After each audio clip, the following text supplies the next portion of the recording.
আপনার বাসায় একজন ভাড়াটিয়া মহিলা ও তার স্বামী থাকেন, যারা প্রায়ই ঝগড়া করেন এবং আপনার বলার পরেও তারা কোনোভাবেই বাসা ছাড়ছেন না।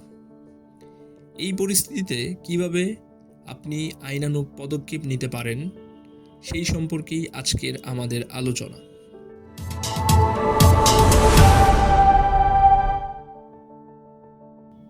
আপনার প্রথমে উচিত হবে লিখিত নোটিশ প্রদান করা। প্রথম ধাপে ভাড়াটিয়াকে একটা লিখিত নোটিশ প্রদান করুন। নোটিশে তাদের নির্ধারিত সময়ের মধ্যে বাসা ছাড়ার জন্য অনুরোধ জানান। যদি কোনো লিখিত চুক্তি থাকে তবে সেটিতে উল্লেখিত সময় অনুযায়ী নোটিশ দিন।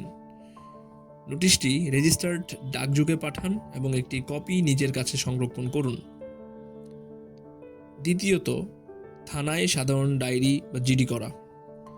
যদি নোটিশ দেওয়ার পরও তারা বাসা ছাড়তে অস্বীকৃতি জানায় এবং ঝগড়া করতে থাকে, তবে থানায় গিয়ে একটা জিডি করতে পারেন। এতে ভবিষ্যতে আইনি পদক্ষেপ নিতে আপনার অবস্থান আরও শক্তিশালী হবে। জিডিতে ঘটনাটি সংক্ষেপে বর্ণনা করুন এবং নোটিশের কপিও জমা দিতে পারেন। আমার মনে হয় জিডি করাটাই উত্তম।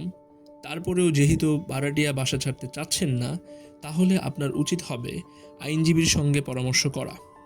যে কোনো আইনি পদক্ষেপ নেওয়ার আগে একজন দক্ষ আইনজীবীর সাহায্য নিন।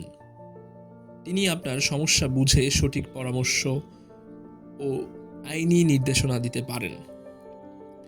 বাড়িওয়ালা এবং ভাড়াটিয়ার মধ্যে যেটা নিয়ে সবথেকে বেশি ঝামেলা হয় তা হচ্ছে ভাড়া নির্ধারণ এবং পরবর্তীতে ভাড়া বৃদ্ধি সংক্রান্ত সমস্যা নিয়ে, যার ফলে সেজন্য বাংলাদেশে এই সম্পর্কিত একটি আইন রয়েছে, বাড়ি ভাড়া নিয়ন্ত্রণ আইন 1991, যা এই সম্পর্কে প্রাসঙ্গিক একটা বিধান।